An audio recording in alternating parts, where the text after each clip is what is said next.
Buenas tardes a todos los presentes. El día de hoy, 13 de agosto de 2020, culminado el receso ordenado por el despacho, se procede a proferir la sentencia que en derecho corresponde dentro del radicado número 47001, 31005, 004, 2018, 0040100, que adelanta la señora Beatriz contra la empresa Extras S.A. Para efectos de verificar la presencia de las partes, simplemente indiquen su nombre completo y la calidad de que actúan, como quiera que las demás calidades ya reposan en alguno. Iniciamos con la parte demandante, luego la parte demandada. Verificada la presencia de las partes, se procede a proferir la sentencia previo a las siguientes consideraciones y antecedentes. La señora Beatriz presenta demanda contra la empresa Extra S.A. con el fin de que se declare que entre las partes existió un contrato de trabajo a término indefinido, se declara la ineficacia del despido de fecha 18 de enero de 2018, por lo que solicita se condena a la empresa al pago de las indemnizaciones contempladas en el artículo 26 de la ley 391/97, el pago de salario y prestaciones sociales dejado de percibir desde el 11 de enero de 2018 hasta cuando se produzca el reintegro. Para fundamentar sus pretensiones, afirmó que fue contratada por Extras S.A. para prestar su servicio como trabajadora en misión de la empresa Movistar Colombia Telecomunicaciones, desempeñándose el cargo de asesora comercial, devengando un salario mínimo legal mensual más comisiones. Que el 29 de junio de 2017 sufrió un accidente de tránsito, por lo que fue hospitalizada durante 4 días, y en virtud del accidente fue incapacitada por varios periodos consecutivos desde el 29 de junio de 2017 hasta el 38 de octubre del mismo año. Continuando con su relato, afirma que el accidente fue catalogado como accidente laboral, que dicho accidente generó una fractura y otras lesiones, por lo que su médico tratante determinó que podía laborar con restricciones, incapacitándose desde el 28 de octubre de 2017 hasta el 3 de noviembre de 2017, y señala que nuevamente el 30 de noviembre de 2017 le fueron dadas unas restricciones laborales por 30 días, desde el 24 de diciembre de 2007 hasta el 3 de enero de 2018. Que el 11 de enero de 2018 el contrato de trabajo fue terminado unilateralmente, haciendo como causa la terminación de la obra labor contratada, por lo que considera que su desvinculación de la empresa se dio cuando aún se encontraba bajo restricciones laborales, por lo que el despido considera fue ineficaz y se produjo una violación de la estabilidad laboral reforzada. Por su parte, la empresa Extras S.A. se opuso a las pretensiones de la demanda. Manifestó como primer argumento que cuando terminó el contrato de trabajo, la demandante no estaba ni enferma, ni incapacitada, ni había perdido más del 15% de su capacidad laboral, ni tenía una enfermedad que la limitara significativamente para el ejercicio de actividades laborales. Que al momento de la terminación del contrato de trabajo no se encontraba amparada por una estabilidad laboral, y reitera que la empresa desconocía hasta el momento en que fue notificada de la acción de tutela de la historia clínica de la demandante, por lo que indica que no puede aseverar que la empresa terminó el contrato de la ex trabajadora en una situación de debilidad manifiesta sin autorización del Ministerio del Trabajo.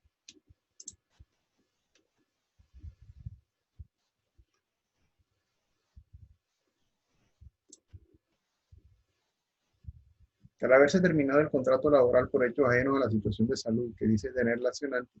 no se necesitaba la autorización del Ministerio de Trabajo, dado que la posición vigente tanto de la Corte Suprema como de la Corte Constitucional. Que la empleada tenía un contrato por elaboración de la labor contratada, y que dicho contrato no terminó por el hecho de tener la demandante unas recomendaciones menores, sino por causas subjetivas, causas establecidas en el literal del número primero del artículo 61 del Código Civil del Trabajo, como es la causa de terminación de la obra o labor contratada, una causa objetiva. Insiste en que la decisión adoptada por la empresa no fue discriminatoria, puesto que no se fundamentó en el estado de salud de la demandante, que no tenía incapacidades al momento de la terminación de la relación laboral, por lo que propuso las excepciones de inexistencia de la obligación y prescripción. Hecha la presentación del caso, procede el despacho a tomar la decisión con base en las siguientes consideraciones. De conformidad con los presupuestos fácticos y pretensiones de la demanda, corresponde al despacho determinar si la relación laboral que existió entre las partes estuvo regida por un contrato de trabajo término indefinido o por obra o labor contratada, establecer el extremo inicial de dicha relación laboral de conformidad con las circunstancias alegadas en la demanda, y si hay lugar a declarar la ineficacia de la terminación unilateral de la relación laboral al pago de los salarios y prestaciones dejados de cancelar de la terminación del vínculo laboral hasta su reintegro y la indemnización. Tenemos que con la contestación de la demanda fue aceptada la relación laboral. Sin embargo, controvierte lo dicho por la demandante en cuanto a la modalidad del contrato, toda vez que afirma se dio mediante un contrato por duración de la obra, la labor contratada, y frente a dicho punto existe controversia, encontrándose que en el interrogatorio de parte absuelto por la señora Beatriz Hernández, en una de las preguntas puntuales relacionadas sobre la modalidad del contrato por medio de la cual fue contratada, la misma respondió afirmativamente a la pregunta relacionada que el contrato fue por duración de la obra contratada. Por lo que efectivamente, dada la confusión de la demandante en el interrogatorio, se tendrá por probado que la modalidad por la cual fue contratada la demandante fue por obra o duración del contrato, que si bien es cierto no se aportó con las documentales el contenido del mismo, con lo declarado por la misma demandante es suficiente para efectos de establecer esclarecido dicho punto de controversia. Vemos también que de acuerdo a la prueba documental allegada por la empresa, el ingreso de las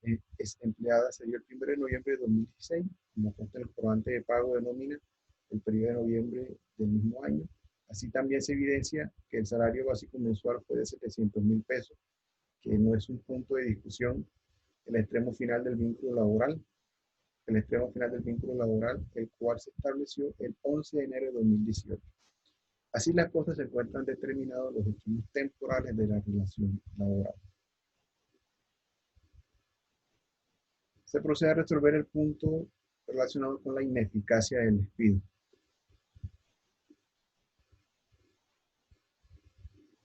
Se debe recordar que el simple hecho de encontrarse el trabajador en una limitación física no le da un derecho subjetivo a permanecer indefinidamente en un determinado puesto, ya que según la jurisprudencia de la Corte Constitucional, será necesario probar la conexidad entre la condición de debilidad manifiesta y la desvinculación laboral, constitutiva de un acto discriminatorio y un abuso de derecho. Como indicará la Corte en sentencia T 656 de 2006. La Corte Constitucional ha señalado igualmente que para que el trabajador se encuentre cobijado bajo una estabilidad reforzada, es necesario que el empleador tuviera conocimiento de la situación de invalidez en la que se encontraba al momento del despido. En este sentido, en la sentencia T-148 de 2012, consagró, se abre comillas, es forzoso que el empleador conozca la discapacidad del trabajador como instrumento de protección de la seguridad jurídica. Este va del hecho de que posteriormente en la jurisdicción se asuma intempestivamente que el trabajador es discapacitado y se le imponga al empleador diversas obligaciones que no preveía debido a su desconocimiento de la discapacidad. Se cierran comillas. En sintonía con lo anterior, la Corte Suprema de Justicia, Sala de Casación Laboral, en sentencia de 2015, indicó que la provisión de dar por terminado el contrato sin la autorización de la Oficina del Trabajo no opera en todos los casos. Por el contrario, es necesario que el trabajador tenga un grado de invalidez superior o igual a una limitación moderada, refiriéndose a los parámetros de la severidad de la limitación establecida en el artículo 7 del decreto 2463 de 2001, en los términos del artículo 5 de la ley 361 del 97.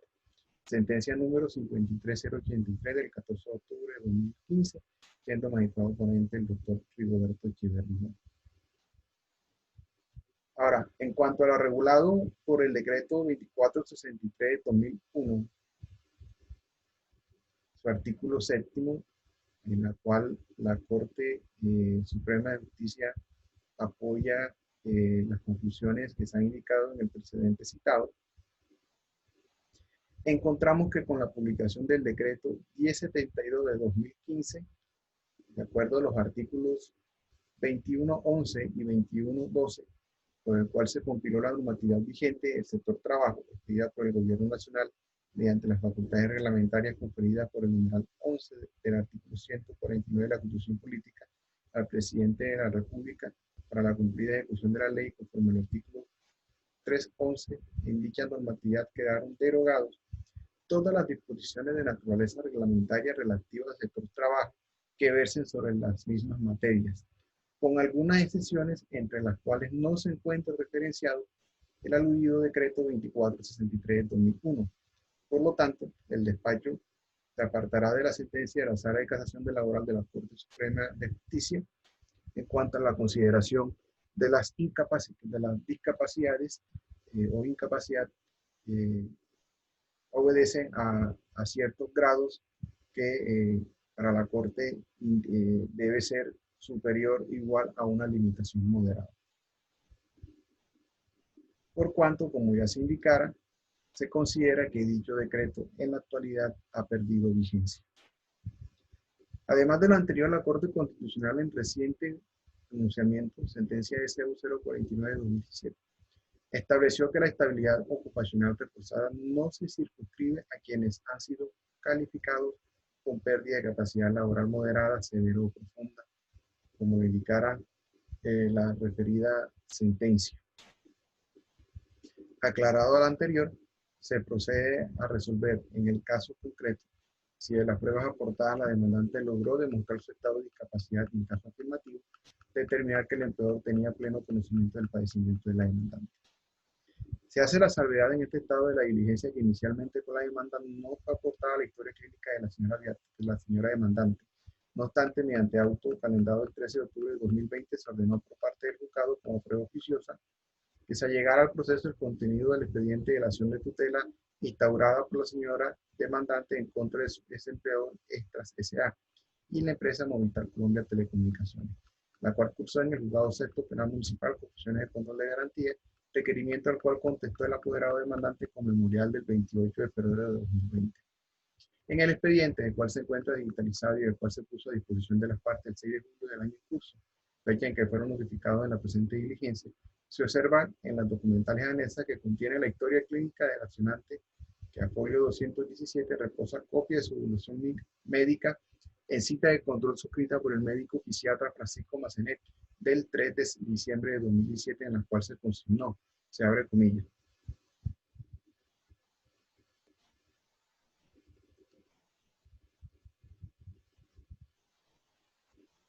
El 29 de junio de 2017 sufre accidente laboral, caída de motocicleta en movimiento, secuela, trauma en tobillo izquierdo, fractura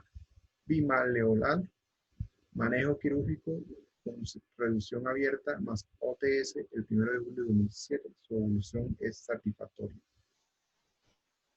Existe sinovitis de cuello de pie de cara lateral con discretos cambios tróficos en piel y paneras. Reviso RX que muestra consolidación adecuada y material de osteosíntesis in situ. Discapacidad no hay. Pronóstico bueno. Plan, fomento de estilo de vida saludable, debe bajar de peso, puede elaborar con restricciones, sugiere evitar marchas prolongadas, cita con médico laboral para cierre de caso. Debe elaborar con restricción por 3 meses, después de los cuales podrá laborar normalmente. Anime tópico, se cierra comillas. Ahora bien, en cuanto al tema puntual del fuero de salud frente a los contratos por obra o labor contratada, tenemos que la Corte Constitucional ha sido enfática en que la causal legal que se origina en los contratos a término fijo de obra o labor contratada, como es el vencimiento del plazo pactado o la culminación de la obra, no es razón suficiente para terminar la relación laboral cuando el trabajador se encuentra en situación de debilidad manifiesta, razón por la cual debe el empleador, previo a la terminación del contrato, solicitar la autorización al Ministerio de Trabajo, como lo estipula el artículo 26 de la Ley 361 del 97, so pena de pagar al empleado una indemnización equivalente a 180 días del salario, como lo estableciere, entre otras sentencias, en la T 344 de 2016, en la cual la Corte manifiesta, se abre comillas. El artículo 61 del Código Sustantivo del Trabajo establece que la relación laboral culmina por terminación de la obra o labor contratada. No obstante, la Corte Constitucional ha reiterado que cuando se esté ante un sujeto de especial protección constitucional, el empleador no puede alegar como causal de terminación del contrato el término pactado o la culminación de la obra o labor por la cual fue vinculado, pues la facultad que tienen las partes, en especial los patronos, de optar por una modalidad contractual que permita limitar el tiempo de los contratos, se ve delimitada por las normas constitucionales que tutelan el derecho a la actividad laboral reforzada para aquellos grupos de especial condiciones. tesis que fue reiterada en sentencia T-225 de 2002. Lo anterior tiene como fundamento la protección del derecho a la estabilidad laboral reforzada como parte integral del derecho constitucional al trabajo y a las garantías que se desprenden de este, con el objeto que se pretende erradicar cualquier forma de discriminación por razones físicas o fisiológicas. Se cierran comillas. De esta manera, del material probatorio llegado dentro de la audiencia de juzgamiento, se cuenta el interrogatorio rendido por la señora Beatriz Hernández por la señora demandante, donde fueron preguntados aspectos de los extremos temporales de la relación laboral, la modalidad del contrato, jornada laboral, circunstancias que se sufrió el accidente, aspectos del interrogatorio que ya fueron valorados en anterior oportunidad para efecto de establecer la modalidad del contrato de trabajo que suscribió la demandante con la entidad demandada. Igualmente, como hecho relevante de dicho interrogatorio se encuentra que la demandante se encontraba afiliada al Sistema General de Seguridad Social en Salud, Pensión y Riesgos Laborales por parte de su empleador, que recibió asimismo asistencia y servicios médicos necesarios sufridos a raíz del referido accidente.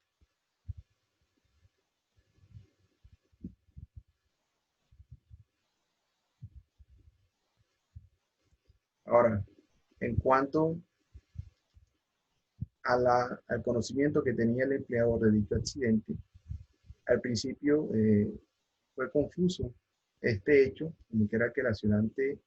notificó a su empleador de la prescripción médica el 7 de diciembre de 2017, en la cual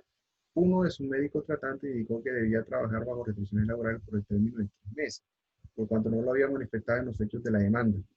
Sin embargo, durante las etapas de alegato de conclusión quedó claro, de acuerdo a lo manifestado por el apoderado del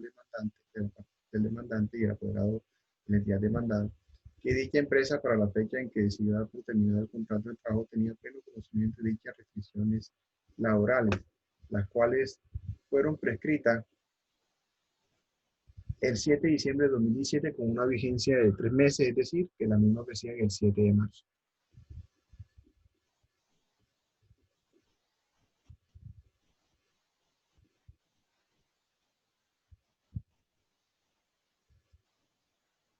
Sobre este punto, el apoderado de la parte demandada, en sus alegatos manifestó que al momento de la terminación del contrato de trabajo ya había recibido la atención médica y tenía unas restricciones menores que no le impedían prestar el servicio, sino ha conseguido nuevamente trabajo, no fue una intención que pudiera tener, sino por causas ajenas a la voluntad, que aquí lo que estamos por definir es si estamos frente a un despido discriminatorio, como lo dijo la sentencia de la Corte que mencionó el apoderado de la parte demandada. Resulta claro entonces que al momento de la terminación del contrato, la señora demandante, la empresa demandada tenía conocimiento que su empleada había sufrido un accidente de tránsito, el cual fue determinado como accidente laboral, situación esta, que se encuentra refrendada en la historia clínica, y algunos desprendibles de pago le fueron cancelados algunos periodos como incapacidad laboral por el 100%, como obran los comprobantes de nómina que cobran a folio 98 al 101, que de acuerdo a los hechos de la demanda, la señora demandante estuvo incapacitada desde el 29 de junio de 2017 al 18 de octubre del mismo año, que posteriormente a esta fecha tuvo varios periodos de incapacidad con duración de 3 y 10 días, y está probado también documentalmente que su médico tratante el 30 de noviembre de 2017 le prescribió una restricción laboral por 30 días, es decir, desde el 4 de diciembre de 2017 al 30 de enero de 2018, y que dichas restricciones se prolongaron más allá de la fecha de terminación del contrato, toda vez que, como se puso en la anterior oportunidad, el 7 de diciembre de 2017, su médico tratante prolongó las restricciones que estaban prescritas el 3 de enero de 2018. Y entre los argumentos del procurador judicial de la demandada era que si bien tenía unas restricciones laborales, estas eran menores que no le pedían y que no le impedían prestar el servicio. Encontramos también en la prueba documental aportadas en el contenido del fallo de tutela proferida por el juzgado sexto penal municipal con función de control de garantía del 12 de abril de 2018, que ahora folio 2 al 24, donde se le concedió de manera transitoria el amparo constitucional,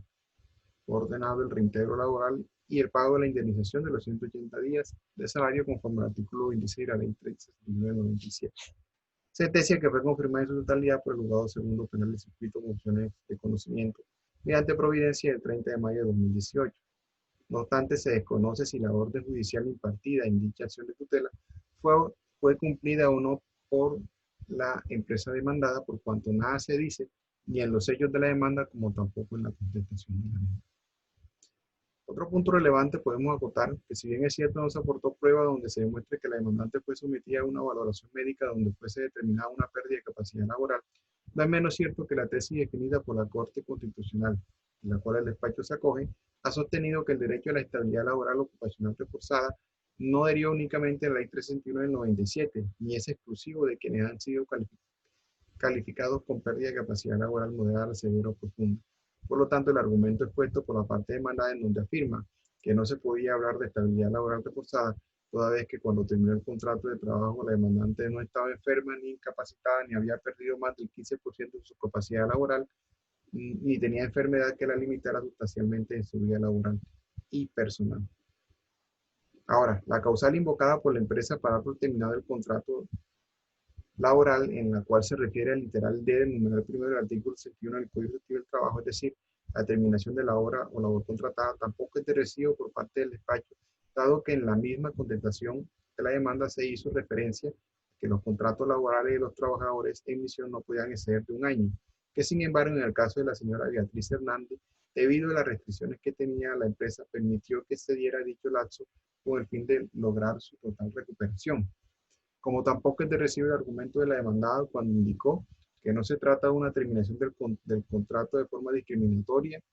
conforme al artículo 26 de la Ley 361 del 97, que la misma no terminó por razón de la limitación de la discapacidad que pudiera tener la trabajadora, afirmó una y otra vez que esa no fuera razón y por eso no se requería la autorización del inspector de trabajo. Asimismo, señaló que la señora demandante tuvo un accidente, la empresa esperó su recuperación y cuando ya tenía restricciones menores, ya había terminado la duración del contrato por obra labor, se dio por terminado el mismo. Que en la demanda no se alegó que el despido fue injusto, lo que está probado es que fue contratada mediante un contrato de trabajo por duración de la obra labor contratada, que según la ley no podía ser de un año, y se refirió que la obra o labor contratada había vencido en noviembre de 2017, que la demandada dio espera a que la trabajadora fuera dada de alta por parte del médico. Sin embargo, en la carta de terminación del vínculo laboral del 11 de enero de 2018 se dijo expresamente lo siguiente, se abre comillas.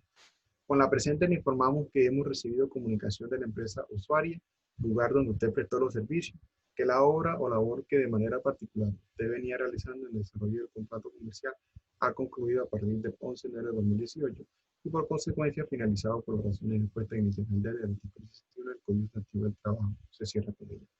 Es decir, lo indicado en la terminación del contrato de trabajo contrasta con lo argumentado por el abogado en sus alegatos, con la que pretende agregar causas no establecidas en su momento para dar por terminado el contrato, puesto que afirma que la duración de la obra finalizaba en noviembre de 2017, pero ante la situación de la empleada, la empresa había actuado de manera condescendiente o flexible al punto de esperar su recuperación total, que según criterio de los funcionarios encargados para el 11 de enero de 2018, la accionante se encontraba totalmente restablecida en su salud y consideró que las restricciones médico-laborales que aún se encontraba vigente no revestían mayor importancia en el desarrollo de sus actividades cotidianas del trabajo. Pero realmente, cuando la demandada dio por terminado el contrato de trabajo, la demandante aún no había finalizado su proceso de rehabilitación médica como consecuencia del accidente laboral que tuvo, toda vez que quedó demostrado que para el 11 de enero de 2018 aún se encontraba vigente las restricciones laborales prescritas por su médico tratante y la demandada, en calidad de empresa de servicios temporales, no demostró de manera alguna que la relación contractual entre esta y la compañía Movistar Colombia S.A., de la cual se derivó el contrato por obra o labor contratada con la accionante, había concluido para la fecha en que dio la terminación de la relación laboral con la demandante, según el precedente citado por parte de la Sala de Casación Laboral de la Corte Suprema de Justicia. Era el empleador quien tenía la carga de demostrar efectivamente en el presente caso que la causa o la terminación de la relación laboral se dio por causas objetivas y no en razón de las circunstancias de discapacidad o de condiciones de inferioridad en cuanto a la salud que presentaba la demandante. Carga probatoria que se insiste no cumplió la parte demandada. Más aún, se encontró proactivo al desconocer que el criterio médico para efectos de establecer a mutuo propio que las restricciones de la demandante al momento de que dio por terminada la relación laboral eran menores y que la misma podía realizar su labor de manera normal. De estos conceptos a los cuales ha hecho alusión la parte demandada, no existe constancia médica, por el contrario, son las restricciones por parte del médico tratante, dentro de las cuales no se encuentra ninguna graduación en cuanto a malestares menores o afectación menores a los cuales refiere la parte demandada. Así las cosas. Para que el despido de la demandante fuera eficaz, se requería por parte del empleador la demostración de que el despido no había ocurrido encontrándose este en estado de debilidad manifiesta, o en el peor de los casos, que existía una autorización del Ministerio de Trabajo. La demandante cumplió con la carga probatoria del hecho del despido y su disminuida condición física y afectación de salud, trasladando al demandado la carga de demostrar que el despido no obedeció a la misma,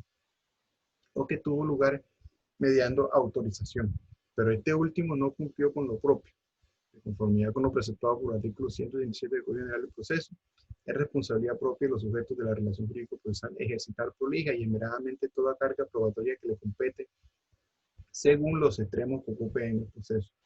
De lo contrario, son estos los llamados a sufrir las consecuencias negativas derivadas de su inactividad, hora de su deficiencia laboral-probatoria. Por ello, precisamente la consecuencia jurídica a cargo del empleador es la ineficacia del despido que le hizo a la demandante, agotando los derroteros expuestos en líneas precedentes. Como resultado de lo anterior, procederá el despacho de declarar entonces que el despido fue ineficaz y se deberá reintegrar a la demandante al cargo que desempeñaba a uno de igual o superior jerarquía sin solución de continuidad. Se paguen los salarios y prestaciones sociales, vacaciones que legalmente le corresponden y se efectúen los aportes al sistema general de seguridad social, desde cuando se produjo la terminación del contrato hasta que se haga efectivo el pago. Sin embargo, no puede pasar por alto el juzgado que previo al inicio de este proceso laboral, la accionante fue beneficiaria con el amparo de una acción de tutela de manera transitoria, tanto en primera como en segunda instancia, en la cual se ordenó el reintegro y solución de continuidad, el pago de aporte a seguridad social e indemnización establecida en el artículo 26 de la ley 329 del 97. Por lo que se ordenará en la parte resolutiva se descuenten del valor que resulte de las condenas las sumas que hayan sido canceladas por los mismos conceptos en cumplimiento al ordenado en los fallos de tutela seguida por la demandante o instalada por la demandante en contra del demandado. En punto a la excepción de prescripción alegada por la parte demandada, en el caso, en el caso concreto tenemos que el contrato terminó el 18 de enero de 2018, por lo que tenía hasta el 18 de enero de 2021. La demanda fue presentada el 28 de septiembre de 2018, por lo que no ha transcurrido el trienio prescriptivo. En consecuencia, se procede a analizar y a acusar las liquidaciones reclamadas por la parte demandante. En punto a los salarios dejados de cancelar, se condenará a la empresa Extra S.A. al pago de los salarios causados del 1 de enero de 2018 hasta que se haga efectivo el reintegro. Se procede a hacer la liquidación hasta la fecha de esta providencia, contado hasta esta fecha el valor de 25.388.334. Liquidación que se pone a disposición de las partes. Como observamos, corresponden al salario base de los años 2018, 2019, 2020, con los días laborados, primas, cesantías, intereses de cesantías. Perdón, esto es de las vacaciones. De prestaciones sociales.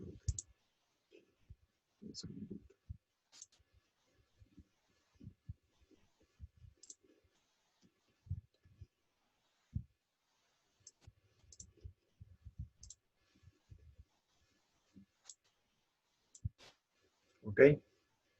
O sea, la liquidación, esto corresponde a la liquidación de los salarios de los años 2018, salario por día, el número de días dejado de cancelar que deben cubrirse por parte del empleador desde el 11 de enero de 2018 hasta la fecha de esta providencia, 13 de agosto del 2020. En este momento, la cuenta iría por 25.388.334 hasta que se haga efectivo el reintegro por parte del empleador. Seguirán causándose las respectivas, los respectivos salarios.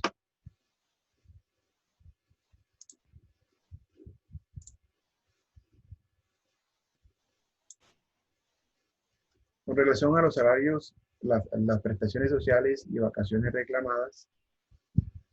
hasta la parte demandante afirmar que el demandado no ha realizado el respectivo pago para efecto de trasladar la carga de la prueba al empleador, quien debe demostrar el pago de los mismos. Como quiera que a la fecha no se demostró que se haya hecho efectivo dichos pagos,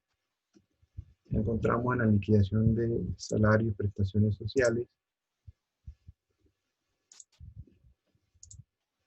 tal como se pone a disposición de las partes, para los años 2018, 2019, 2020, los días laborados, un total de prestaciones sociales y vacaciones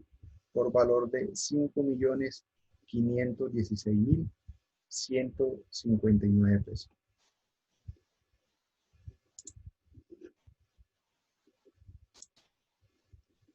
En punto a los aportes de seguridad social en salud, con relación a las cotizaciones de salud,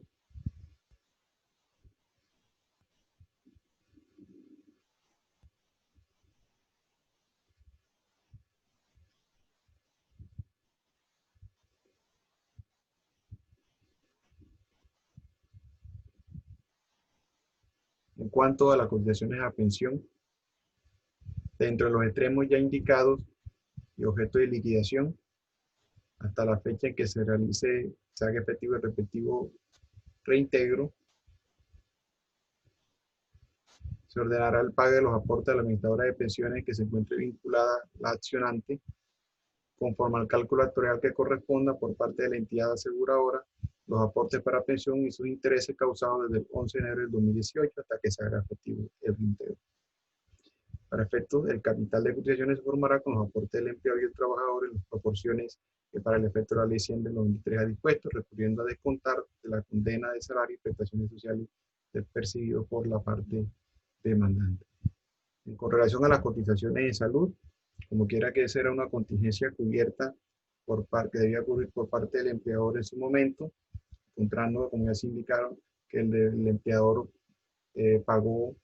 el 100% de las incapacidades y al no acreditarse por parte del accionante haber sufrido alguna otra contingencia en materia de salud que le hubiera sido cubierta por parte del empleador o de la seguridad social, encontramos que no hay lugar a condena por cotizaciones en salud. En punto de la indemnización del artículo 26, la ley 361 del 97,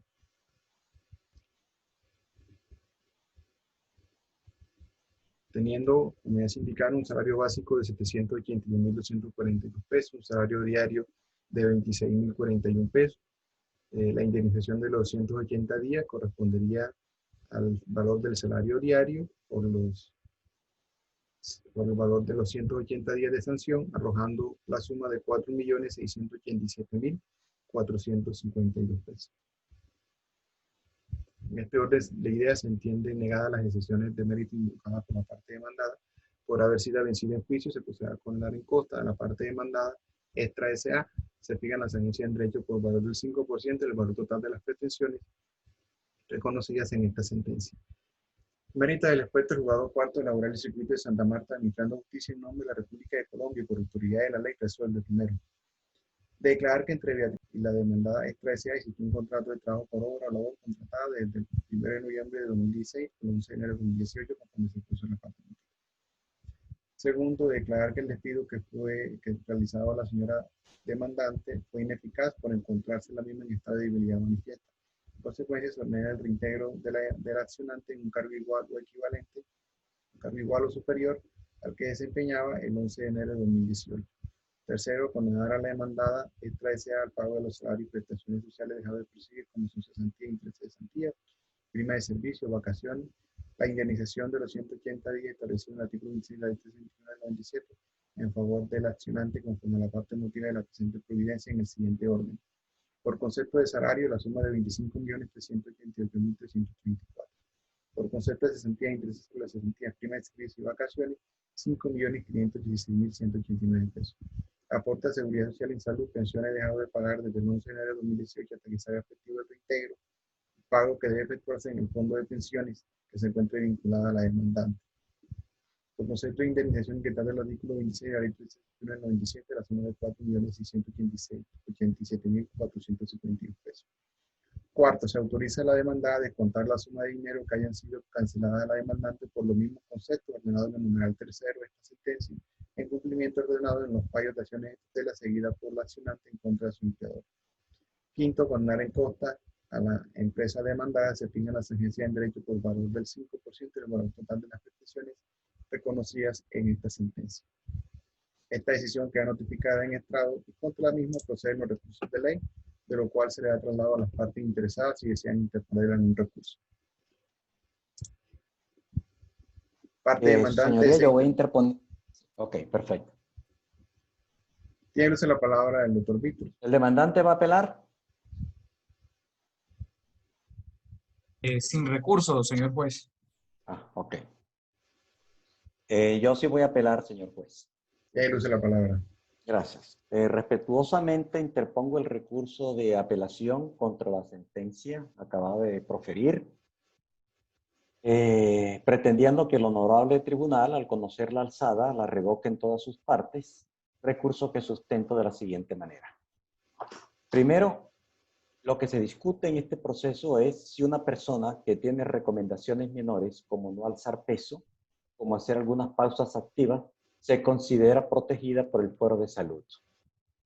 Y, como lo expuse en mis alegatos de conclusión, no. Primero, teniendo en cuenta la sentencia de la Honorable Corte Suprema de Justicia, que el señor juez en su sabiduría decidió apartarse de ella, y con todo respeto, así porque el artículo 230 dice que el juez está sometido al imperio de la ley, pero la Corte viene sentando un precedente judicial que establece que esta protección solamente ocurre para aquellas personas que han perdido más del 15% de su capacidad laboral. No solamente por tener en cuenta el decreto que cita el señor juez en su sentencia, sino por otra serie de normas que tiene que ver con la pérdida de la capacidad laboral y por lo tanto, con base en el argumento de la Corte Suprema de Justicia y el criterio reiterado que ha tenido, las pretensiones de la demanda no debieron prosperar. Pero si aplicamos el de la Corte Constitucional, tampoco. Porque no es que una persona esté enferma o esté incapacitada o tenga algunas recomendaciones para que tenga el fuero de salud. No, la Corte ha dicho que la persona tenga una enfermedad grave que le imposibilite ostensiblemente en la prestación del servicio. Esa es la posición de la Corte Suprema de Justicia, a que no se han referido en la sentencia para decir por qué la trabajadora que tenía unas recomendaciones de no alzar algún peso de 10 kilos, de no caminar más de tanto tiempo, se considera ese tiempo como una enfermedad grave y que le afecte sustensiblemente en la prestación del servicio. La sentencia no sustentó por qué debería considerarse como tal y por lo tanto una persona que tenga unas recomendaciones menores no goza o no tiene la protección del fuero de salud, ni por la posición de la Corte Suprema, ni por la posición de la Corte Constitucional. Adicionalmente, en este proceso no se debatió si la terminación del contrato fue despido, si fue justo o fue injusto el despido. Eso no está en ninguna de las pretensiones de la demanda, como tampoco está el pago de las cotizaciones a la seguridad social, ni en salud, ni en pensiones. Aquí lo que se dijo fue que el despido era nulo, porque la trabajadora estaba protegida por el fuero de salud, pero en ningún momento se cuestionó la terminación del contrato. En la sentencia me trasladan una carga de haber demostrado en el proceso, pero es que aquí no se está discutiendo indemnización por despido injusto, que cuando se reclama, al trabajador le basta comprobar el despido y el empleador tiene la carga de la prueba de demostrar la justeza del mismo o el hecho objetivo del mismo. Eso no se debatió, eso no se discutió. Por lo tanto, yo donde el empleador, el demandado, no tenía la carga de la prueba para decir las causas que no fueron discutidos dentro del proceso. Así que ni siquiera tampoco extra petita hubiera podido considerarse el hecho porque los hechos no fueron debatidos ni probados dentro del proceso como lo exige el artículo 50 del Código de Procedimiento Laboral. Aquí simplemente se dijo que el contrato era indefinido. Eso fue lo que firmó el demandante en la demanda y el juez en la sentencia le dijo, no, el contrato era por obra o labor contratada. Eso fue lo que se debatió, la modalidad del contrato, no la terminación del contrato.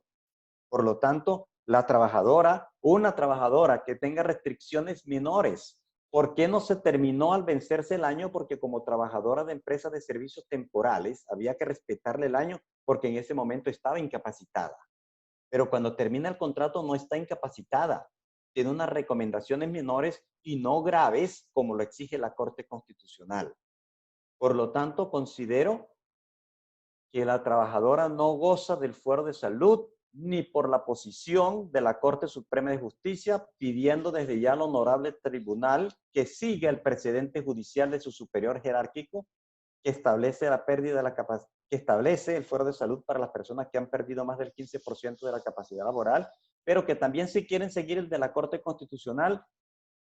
también revoquen el fallo porque en ningún momento una persona, un trabajador que tenga recomendaciones menores no cumple las exigencias de la Corte Constitucional de tener una enfermedad grave que le afecte significativamente la prestación del servicio. Por lo tanto, honorables magistrados, con todo respeto, solicito que se revoque el fallo impugnado en todas sus partes y se condene a la demandante a pagar las costas del proceso. Muchas gracias. Escuchados los argumentos expuestos por la parte demandada, se procede a conceder el recurso de apelación en el efecto suspensivo ante el Honorable Tribunal Superior de Santa Marta, Sala Laboral. No siendo más el motivo de la presente diligencia, se declara terminada las partes por intervenir.